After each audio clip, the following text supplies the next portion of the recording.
Hey guys, Unleashed here today, and we're back with another video on Sonic Frontiers, and oh boy, we got some juicy info to talk about in today's video, let me tell you.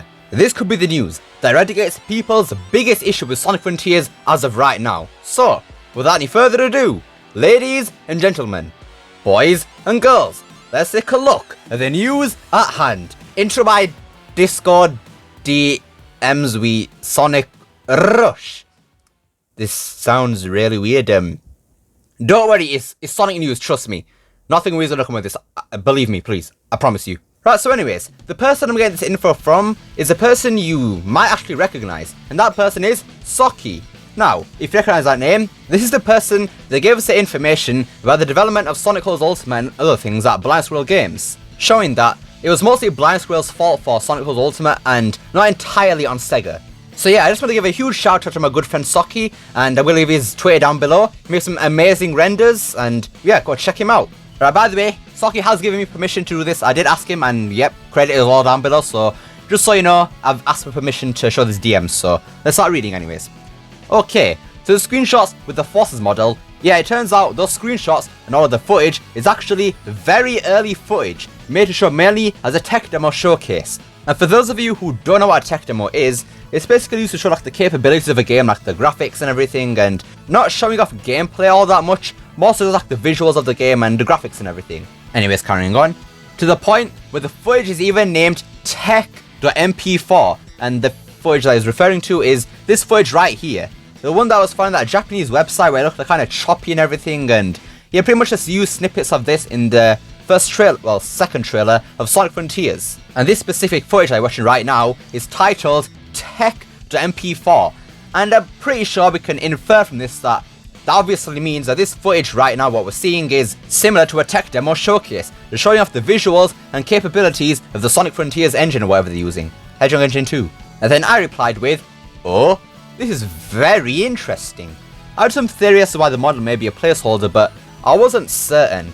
And some theory I did have is because every time Sega showed a screenshot with the Forces model in it, they just removed it entirely for some reason, and come on, there's no way that that's not a fair reason, right? Like, that did spark in my mind that maybe the Forces model is a placeholder.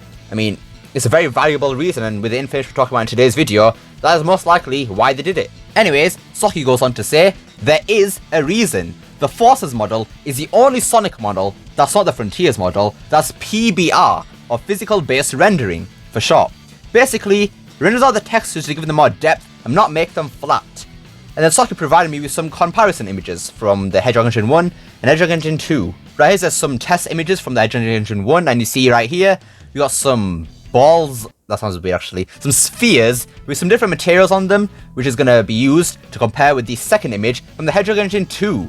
And as you can see here, if I put the images side by side, the Hedgehog Engine 2 is much more detailed. The textures are a lot less flat compared to the Hedgehog Engine 1. And overall the lighting is a lot smoother, and yeah, the Hedgehog Engine 2 basically just looks a lot better here. That's also why the Forces model has some really detailed and well-made gloves. It's thanks to this, and yeah, I can definitely back this.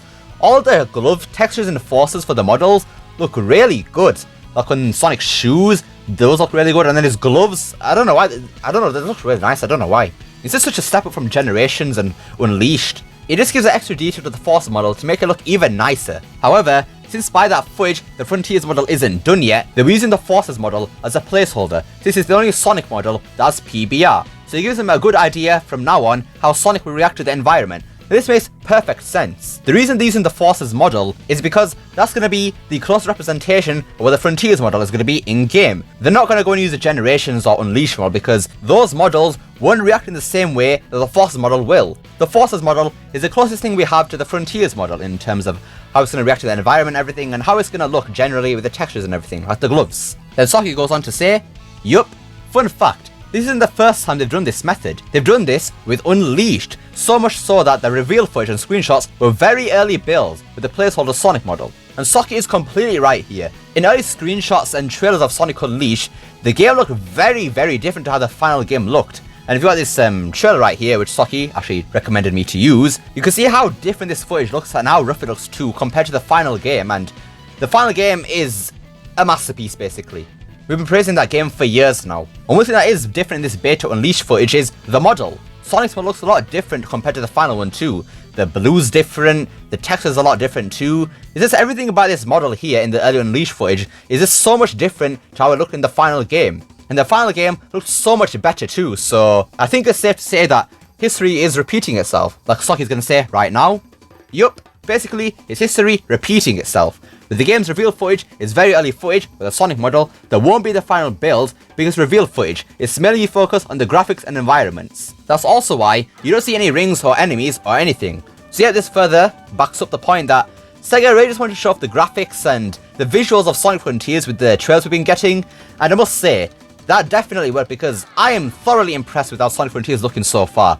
Such a massive step up from Forces with the Hedgehog Engine 2 used in that game, and overall, it's just stunning. I can't wait to just run through the open world as Sonic.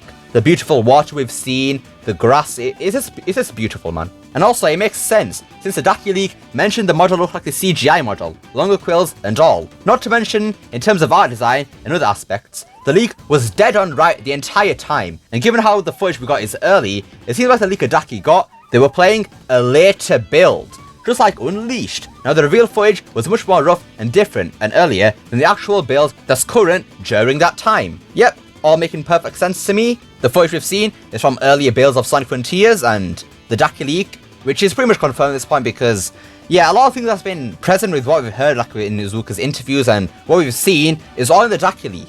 So for Daki's leak to apparently get this one thing wrong, and that is the model, when literally everything else is pretty much correct, I think it's safe to say that the Daki leaker played a later build of Sonic Frontiers than what we've seen already. And fun fact, Sega is not the only company that does this. Nintendo is also another big example for this method, especially with the big IP games like Mario Odyssey, Mario 3D World, Breath of the Wild, etc, etc, where the reveal trailers look similar yet very different at the same time with all the little details and such. A lot of the time is because they don't have enough footage of the later build to be ready and shown to the public yet, only earlier builds. And before people start saying that, oh no, Frontiers are going to be bad because you use earlier footage, well, Socky has just mentioned these things have happened with Mario 3D World, Breath of the Wild, and Mario Odyssey, and let me just ask you right now, how did those games turn out? That actually turned out pretty good actually. Yo. Okay, so, yeah, clearly, there's nothing wrong with showing earlier footage of a game in the reveal trailer. Remember, reveal trailer. These aren't the main trailer. The reveal trailer is what is used to show like the name of the game, the release date, well, a release window, and yeah, pretty much everything we see in a reveal trailer isn't final. Things are definitely subject to change, and it pretty much seems like that's going to happen with Sonic Frontiers. But anyways, that is pretty much all the information I've got from Socky, so once again, we're going to give a huge shout out to Socky. Go check out his trade in the description below. Like I said earlier, he makes some fantastic renders, and just an overall cool dude. So thank you, Socky. I appreciate you very, very much. Anyways, that just wraps it for today's video. So yes, everything we've seen so far of Sonic Frontiers is most likely early footage, meaning the Forces model is a placeholder, so you could drop your concern on that, no worries there. And when we're going to see the current state of the game right now, it remains to be seen, to be honest. I reckon we'll get gameplay around March or something, South by Southwest, or maybe we'll get something later than that. I have no idea, but until then, we'll just have to wait and see, won't we? But what do you guys think of this info? Has it relieved you of some of your worries that you had with the game? Or does it even make you more worried for the game? Somehow, I really don't see how they could possibly do that, but go off, I guess. Let me know down below. I'd love to see what you guys have to say. I hope you enjoyed this video. Don't forget to like, share, subscribe, especially that last one. Don't forget to become unleashed by hitting that join button down below. Remember, it is not necessary. And I will see you all next time. Peace!